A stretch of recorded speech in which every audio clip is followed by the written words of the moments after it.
Akech, amos ya nyaka geno ni ngima. An benda ngima maber. Something very special has happened. We have a visitor from America. After 27 years, he is suddenly here. My brother.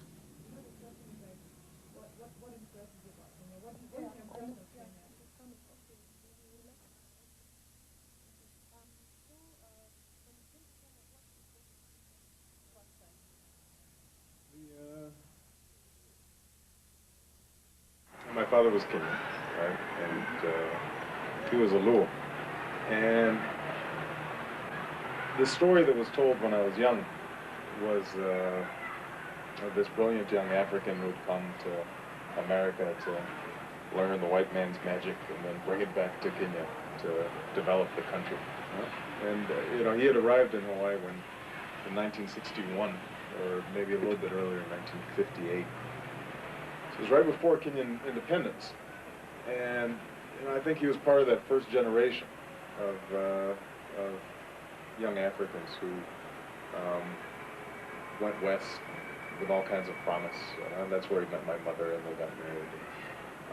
And then he left when I was about 2.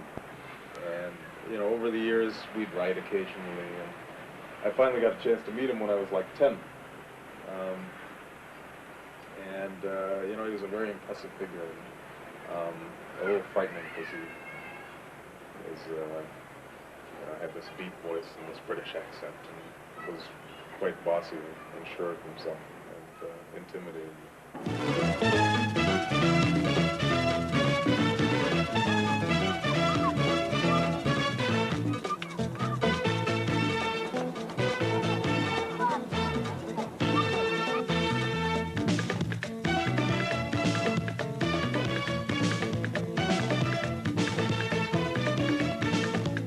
Learn a lot about the beauty of black people just being around a lot of black people, feeling as if they're all around you, and in some sense you belong. Even though, ironically, a lot of Africans will look at black Americans and say, they're Wazungus, or they're white people. Ironically, it was the death of our father that brought us together. Since then, we had kept in touch through letters. Our letters, however, did not prepare us for when we would finally meet. I was afraid that Barak, my brother, would not be comfortable with us. I was also afraid that we would not know how to relate to him. After all, he was from a totally different world to ours. The most important thing for me coming back was seeing my family, and that was the main purpose, and I think the thing that moved me the most was going to Home Squared and meeting my grandmother and my brothers and my uncles. So you like this? Yes. Okay, let's try it on. We have to try it. Even though it's hot, you tell her, even though it's hot, we still have to try it just to make sure it fits. It's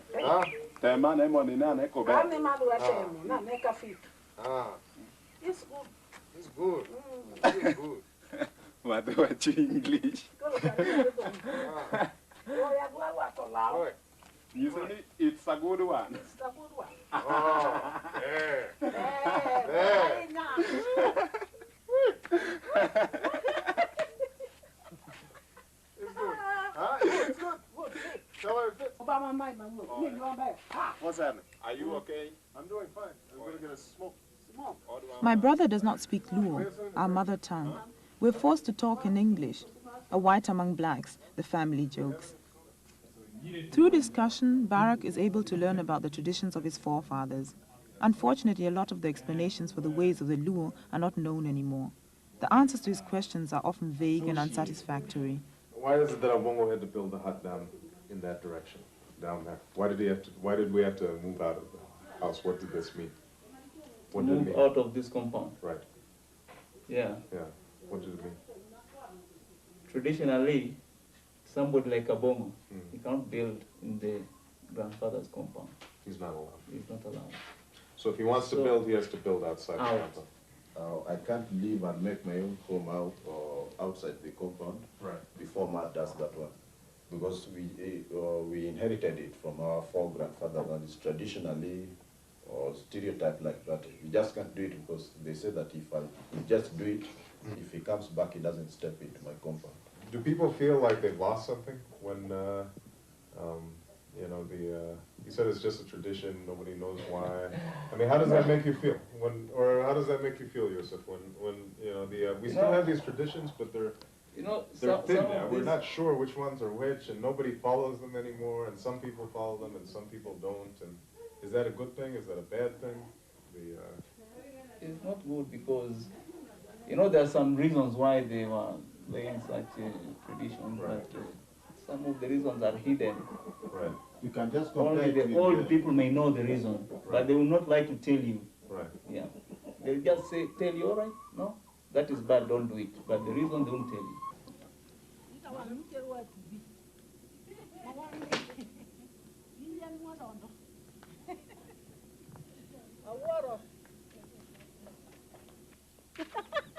I watch the goings-on with mixed feelings. The new member of the family does not seem to have in any way disrupted the daily routine. It is as if his being there is to the family only proof of the fact that the son they lost and whose name Barak carries has returned to be among them. Two brothers. Do they understand each other? Is it possible for Barak, at this stage, to get to know and to understand the traditions and ways of his father's people? In order to answer his question, I myself have to ask. Kaka koro odwani. Ino kaka koro odwani. Koro Bob abongo, in ibiri kelo jaodi mokendi. Tubiro ninde odwaka. To gichik luo okdwar kamano, tim kamano. Mane omiye shock, oyudo shock. Shock na ene tu. Oyudo buok. You know, I was too young to really organize a trip here myself. Didn't have the money and didn't have the time, and was probably, you know, somewhat frightened of what I might find here, because, you know, I think when you're young, you always want to fit in, and the idea of Africa, although my image of Africa was always positive, mainly because of my father, I didn't really I didn't internalize a lot of the negative images of Africa, because people always would say how smart he was and how distinguished he was. And everybody was always impressed with him and had all these stories about him. It was still very foreign. It was something I didn't know.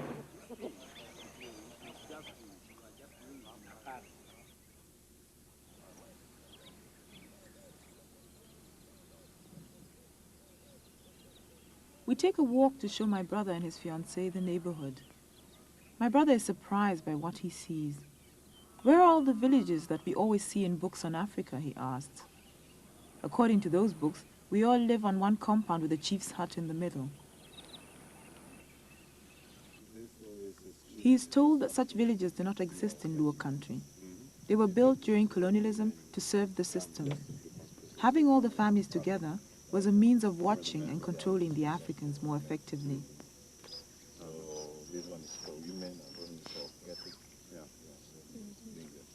Normally, only one family lives on a compound. Between the compounds, there are acres of farmland.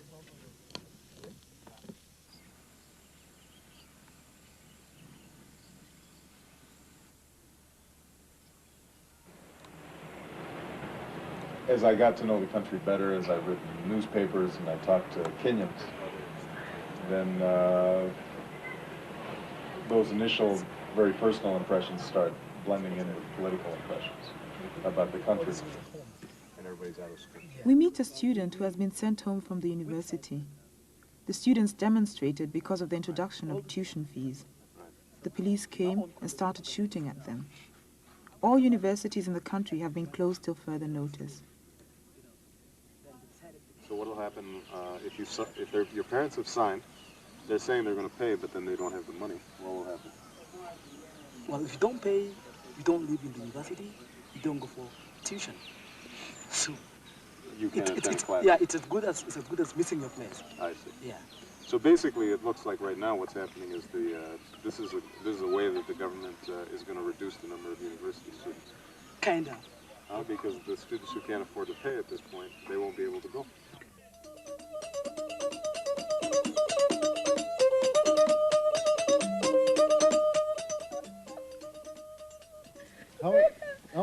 this woman related to us? Ask Granny. She's saying, hello, how are you, my son? How do you say mother? Mama. Mama. You wouldn't have imagined, could you?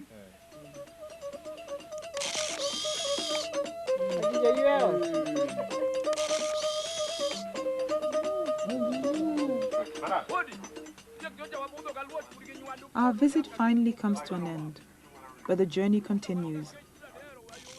My brother wants to discover the rest of his father's country. We take leave of the family. Seeing my father's grave and my grandfather's grave, and feeling accepted by them and embracing them was important for me, and sort of filled a hole that I'd felt for a long time.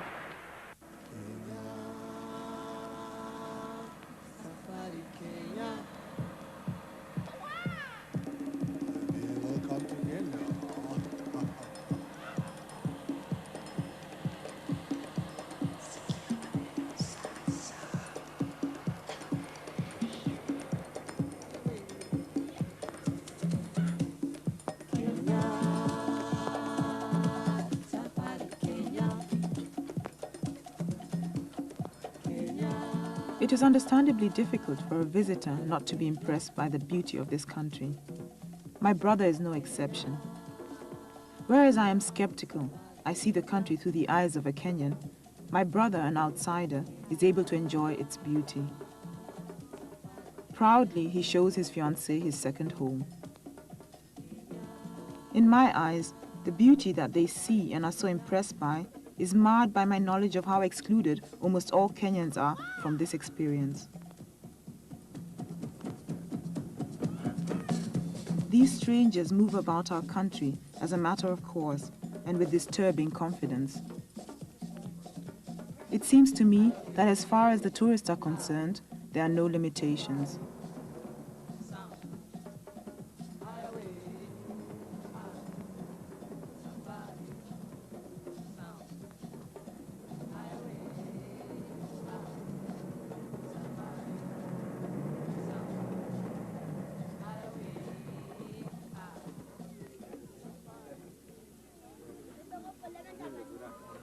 I observe my people being exhibited, exhibiting themselves. Who would want to miss such a spectacle? A folks exhibition.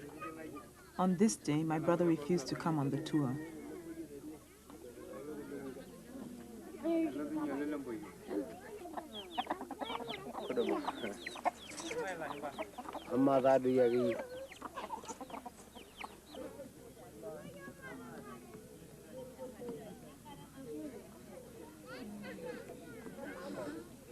Yes, that's also.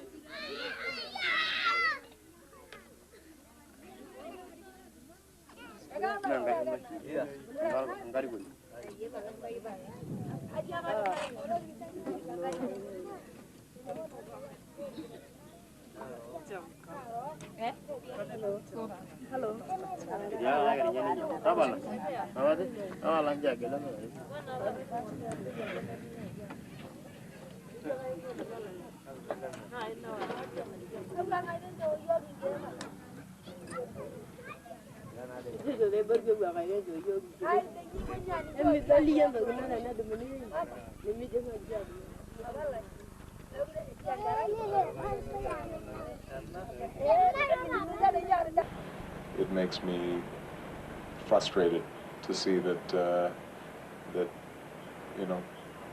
blacks in Kenya don't have more confidence in the possibility of shaping their own fate and their own destiny. I'm deeply saddened by a sense that whites are still superior in this country, in some sense, that if you sit at a restaurant, they're served before a Kenyan is served. If you go through customs, a white person's going to have an easier time going through customs. I've experienced probably the Kenyan side of it, mainly because there have been times when I went, let's say with Alma, my sister, who's obviously Kenyan, to a restaurant where we'd have problems getting served, where the waiters would be rude. If you look around at Kenya, when I look around at Kenya right now, you get a sense that although on the surface things are relatively tranquil, right beneath the surface, things could explode at any point. Because you have all these young people, not just now coming from the countryside, but just simply from population growth, who are going to school, have high expectations, but the engine for growth that's going to be able to employ these young people may not be there. And that's a dangerous situation when you have rising expectations and young, bright people who are frustrated in their ambitions. And you see a lot of that taking place in Kenya. And you would think that that would be more of a source of concern for the government, and that they might change policies as a consequence of that. But so far that doesn't seem to be taking place. Due to a puncture on my old car, I'm able to show my brother that Kenyans are in fact trying to shape their own destiny, despite all odds. I take him to a Jua Kali garage. Jua Kali means hot sun in Kiswahili. The garage is so named because the mechanics work outside in the hot sun. They do not have enough money to hire premises and have no support from the government or any foreign organization. They invent simple and inexpensive techniques of doing otherwise complicated jobs that would normally require expensive equipment. Normally, such garages are situated in the poorest areas of town, areas that are neglected by the state. Only the smartest can survive. There is the constant threat of being evacuated by the police. Simon, the Jua Kali of this garage, for that is what the mechanics are called, works many hours. His garage is specialized in VWs, and you see them parked as on a conveyor belt, one after the other on the street. The mechanics work on several cars at the same time. Simon's 4 sons also work in the garage. There is more than enough to do.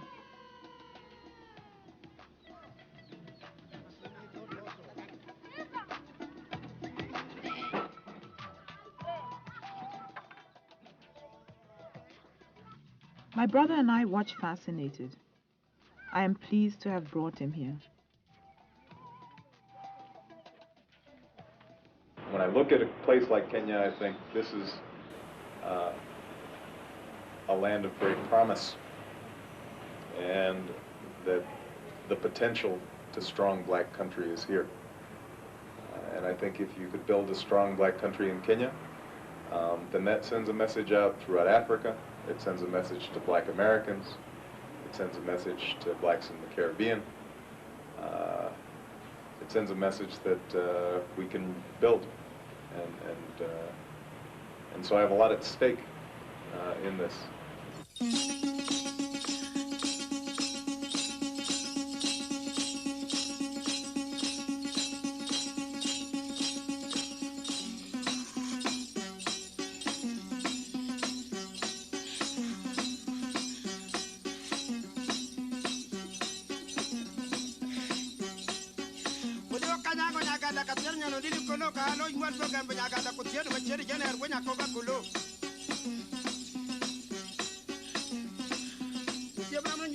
All the way to Koda Nyago Nyaganda.